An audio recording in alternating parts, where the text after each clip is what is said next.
Donc, bonjour à vous tous. Donc, on va essayer de revoir un résumé de ce qu'on a vu la semaine passée. On a vu l'histoire à l'intérieur du chapitre 1 et 2 du livre de Daniel. Et ce soir, avant de débuter le chapitre 3, on va juste résumer pour être bien sûr que tous les versets de ces deux chapitres-là soient bien saisis, qu'il n'y a rien qui soit encore nébuleux ou énigmatique dans votre esprit. Pour commencer ce résumé, évidemment, on va en voir un peu plus. C'est plus intéressant d'avoir, d'ailleurs, on va voir un peu plus d'informations. Avant de débuter comme introduction, j'aimerais qu'on lise un verset du livre de Daniel. Ça se trouve au chapitre 12 du livre de Daniel. Et le verset 4. On trouve dans Daniel 12, verset 4, le texte suivant. Toi, Daniel, donc c'est Dieu qui parle à Daniel, il dit, toi, Daniel, tiens secrète ces paroles et scelle le livre jusqu'au temps de la fin. Plusieurs alors le liront et la connaissance augmentera. Donc, on est ici pour le lire et nous sommes au temps de la fin. Selon les prophéties de Daniel, quand on va finir les 12 chapitres, vous allez voir qu'on est vraiment rendu là. Alors, ce livre est pour aujourd'hui une révélation qui, dans le temps de Daniel, Dieu dit à Daniel, scelle le livre, c'est-à-dire ferme-le, il n'est pas pour toi de comprendre ce qui est révélé à l'intérieur de ce livre. Alors, dans cette perspective, on va essayer de comprendre le chapitre 1 du livre de Daniel, un chapitre qui a été écrit pour qui? Pour nous aujourd'hui. Mais vous connaissez un peu l'histoire, on a vu la semaine passée du chapitre 1 du livre de Daniel. C'est un chapitre où il y a refus de Daniel de manger les viandes impures et qui veut une alimentation végétalienne. L'histoire est bien intéressante. Elle nous fait comprendre que le régime végétalien est un régime important, un régime de Dieu. Mais qu'est-ce que ce message-là a rapport pour nous aujourd'hui? Donc, comme révélation des temps de la fin, ce chapitre 1 doit évidemment nous révéler des choses. Donc, il y a dans une lecture d'un texte prophétique toujours deux rails, si on peut dire comme sur un train qui s'en va sur un chemin. Il y a évidemment l'histoire et il y a au parallèle ce que l'histoire veut dire pour les temps d'aujourd'hui. Et on va essayer aujourd'hui d'aller en parallèle sur ces deux rails, comprendre l'histoire, mais surtout, et ce qui est le plus important, qu'est-ce que ça a rapport avec nous aujourd'hui. Et je pense qu'on est là pour comprendre ce que Dieu veut nous envoyer comme message au temps de la fin, puisque le livre doit être lu pour les gens au temps de la fin et que la connaissance augmentera. Donc évidemment, ce n'est pas simplement une petite histoire pour les enfants qu'il faut manger comme faut, mais il y a aussi sûrement une histoire pour le temps de la fin qui va nous révéler des choses intéressantes pour nous. Débutons donc le livre, verset par verset, on va le lire et on va y apporter des informations à chaque verset. Donc on est dans le chapitre 1 et c'est une histoire, on voit à l'image, les amis de Daniel qui refusent les repas qu'on leur apporte. Débutons. Et je mets tout à l'écran. Chapitre 1, verset 1. La troisième année du règne de Joachim, roi de Juda. On est en l'an 605 à peu près avant Jésus-Christ. Nebuchadnezzar, qui ici représente l'ennemi qui détruit Israël, donc on peut lui mettre l'image qu'il représente pour aujourd'hui l'ennemi qui détruit le peuple de Dieu, Satan. Et il dit que Nebuchadnezzar est roi de Babylone. On sait que le symbolisme de Babylone dans la Bible, dans les prophéties, représente les églises corrompues et apostates du temps de la fin. Ce roi marcha contre Jérusalem. Jérusalem, pour aujourd'hui, c'est une image encore prophétique qui représente l'Église, fidèle du temps de la fin. Donc, on comprend ici une dynamique entre ces deux grandes puissances. et l'assiégea. Donc le roi de Babylone va vraiment avoir le contrôle de la ville, qui semble remporter une victoire définitive. Donc on peut comprendre aujourd'hui que Satan semble remporter une victoire définitive sur l'Église de Dieu. C'est verset 2. Le Seigneur livra entre ses mains Joachim, roi de Juda, et une partie des ustensiles de la maison de Dieu. On peut comprendre que le Seigneur humilie son peuple, parce qu'un roi étranger vient la servir et vient même le détruire. On va comprendre qu'à la fin des temps, le peuple de Dieu va sembler être malmené par le monde. Nebuchadnezzar, qui à ce moment âgé de 24 ans, emporta les ustensiles au pays de Chinéa. Emporter les ustensiles, c'est l'expression que les services religieux au temple ne se fait plus. Donc il faut prendre qu'il représente la fin du véritable service religieux, la fin de ce service vrai de Dieu au temps de la fin est stoppée. Et au pays de Shinéar, c'est la contrée où s'élevait la tour de Babel. Le pays de Shinéar, c'est là qu'on avait élevé une grande tour dans le temps de la tour de Babel et qu'on voulait se libérer des fléaux que Dieu avait envoyés sur la terre. Dans la maison de son Dieu. Il est mis dans la maison du trésor de son Dieu. On peut comprendre, c'est comme si les vérités divines, les ustensiles, seront profanées par les églises chrétiennes corrompues et apostates. Aujourd'hui, c'est l'idée que ce texte voudrait nous dire. On poursuit? Verset 3. Le roi donna l'ordre à Ashpénaz, chef des eunuques, un eunuque est un homme castré, d'amener quelques-uns des enfants d'Israël de race royale ou de famille noble, de jeunes garçons. On saisit ici que c'est comme si Satan voulait stimuler l'élite de la jeunesse. Donc au temps de la fin, c'est vrai que la jeunesse est extrêmement sollicitée à entrer dans le stratagème des idées de Satan. On a par la télévision, les jeux vidéo, toutes sortes de moyens pour essayer d'aspirer à ce concept. Il y a des films comme Harry Potter et ainsi de suite vont les amener à des idées qui sont complètement fausses.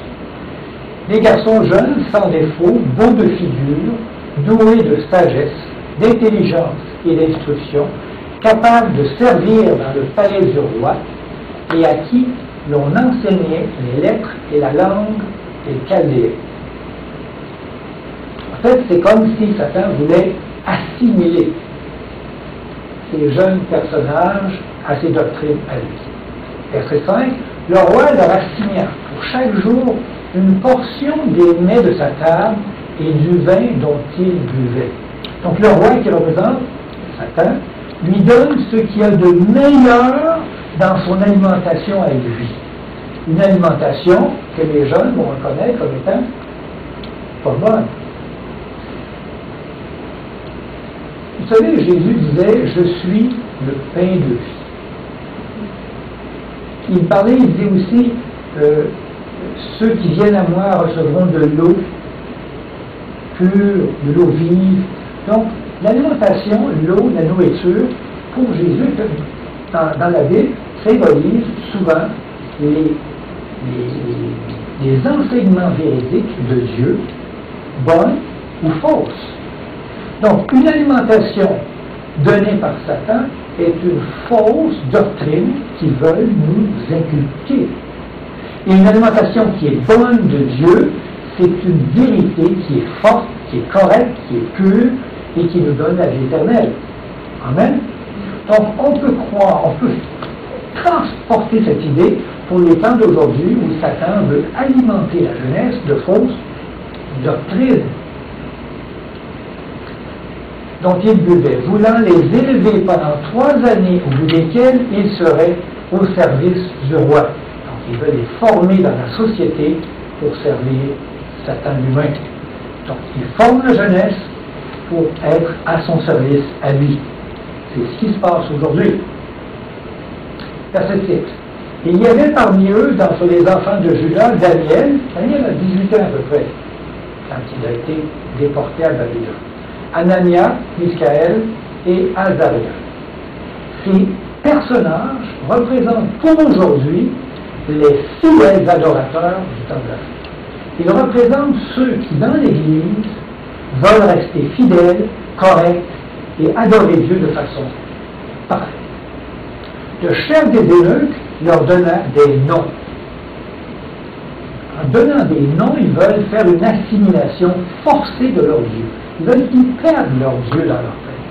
Daniel veut dire Dieu est mon juge.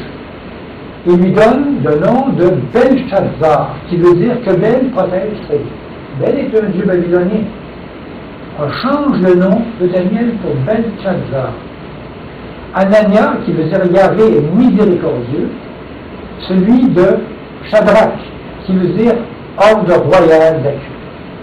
Acu est encore un dieu babylonien, on veut l'assimiler. Michaël, qui veut dire qui est ce que Dieu est, on lui donne le nom de Meshach, qui veut dire qui est ce qu'Acu est.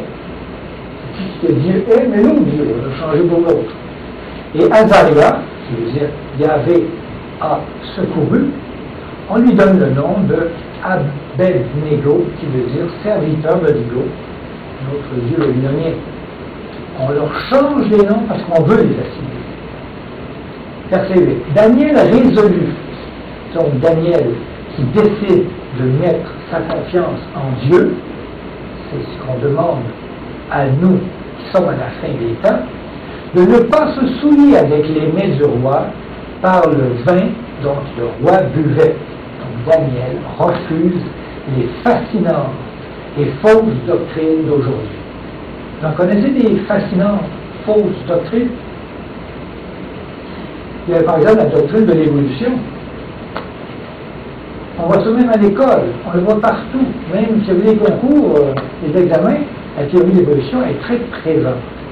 Il y en a d'autres. Il pria le chef des eunuques de ne pas l'obliger à se souiller. Donc l'Église, les gens, les fidèles adorateurs sont comme pressés à changer de Dieu, mais ils rebutent, ils refusent, et ils vont avoir victoire sur l'histoire. Verset 9. Dieu fit trouver à Daniel faveur et grâce devant le chef des eunuques. Dieu protégera son peuple, puisqu'il a trouvé faveur. Le chef des eunuques dit à Daniel, je crains mon Seigneur le roi qui a fixé ce que vous devez manger et boire. Car pourquoi ferait-il votre visage plus abattu que celui des jeunes gens de votre âge?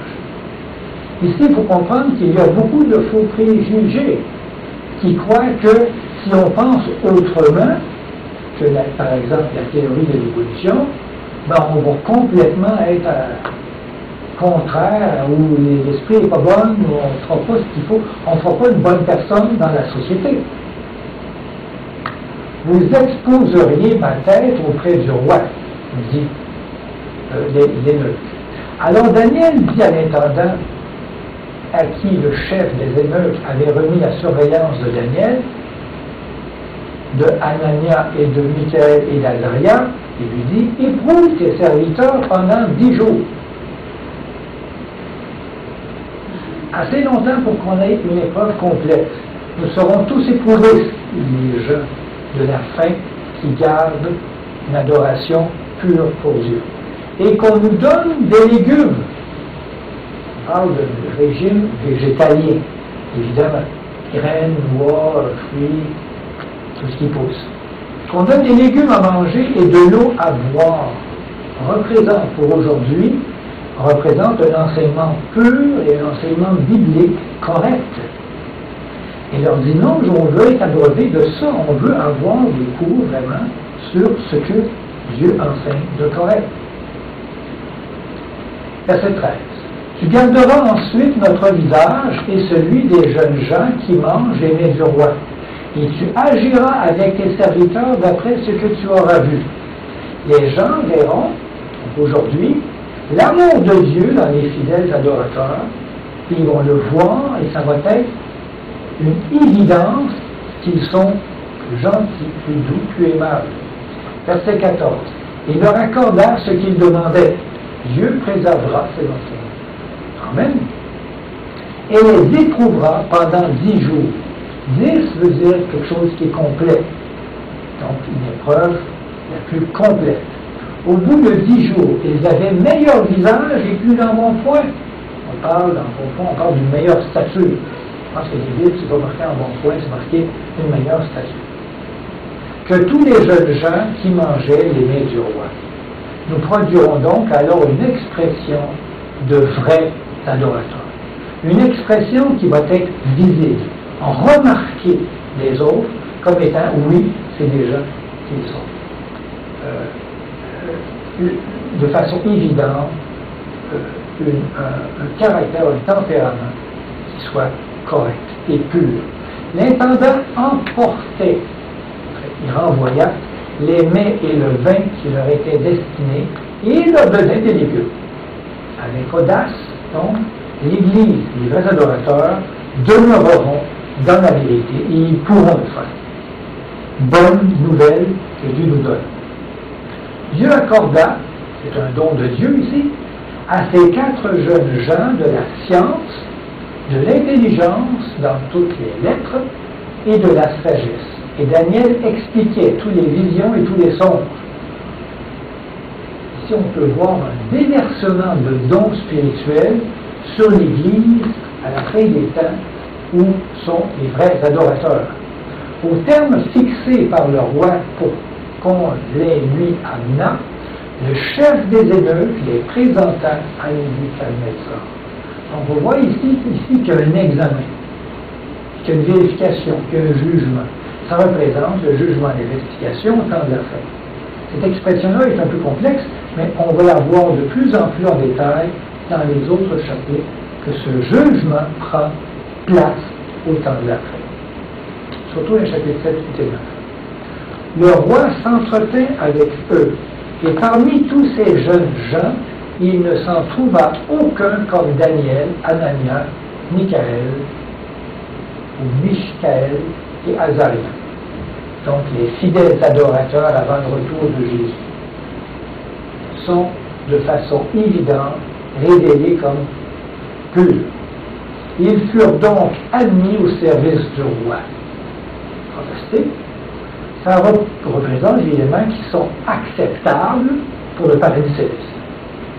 Dieu les décrète comme étant, oui, ils sont excellents. Verset 20. Sur tous les objets qui réclamaient de la sagesse et de l'intelligence, et sur lesquels le roi les interrogeait, il les trouvait 10 fois, c'est-à-dire totalement, supérieurs à tous les magiciens et les astrologues. Au fait, les faux enseignements religieux, eux, ce qui apportaient comme vérité était infiniment meilleur qu'ils étaient dans tout son royaume. Ainsi fut Daniel jusqu'à la première année. Au fait, jusqu'à la première année du roi Cyrus. Cette première année, c'est jusqu'à la fin. C'est 66 ans plus tard. Donc, ainsi fut Daniel toute sa vie. Ça représente le libérateur, le retour de Cyrus ici, représente celui qui vient libérer la nation juive et lui redonner accès à Jérusalem, qui représente évidemment le retour de Jésus et la Jérusalem céleste. Donc, le texte à la fin montre que Daniel ou ses amis ont enfin trouvé le royaume et le retour de Jésus jusqu'au ciel, jusqu'au paradis. Dans ce texte, l'histoire importante que Dieu veut nous révéler, c'est qu'au temps de la fin, oui, il va y avoir une pression énorme sur l'Église de Dieu, sur les vrais adorateurs, pour qu'ils soient assimilés avec les faux prêtres. Une pression très forte. Mais Dieu dit que si nous résistons, il va nous donner la capacité de garder la vérité, de rester fidèles, et nous serons reconnu à la fin des temps comme étant acceptable pour le royaume de Dieu et la vie éternelle. Amen. C'est un message qui apporte un espoir, c'est un message qui dit qu'il y a une victoire, mais c'est un message, il dit aussi, qu'il va avoir une pression énorme et une difficulté énorme à conserver cet enseignement pur et correct. Est-ce qu'il y a des questions sur une partie du texte qui vous semble nébuleuse ou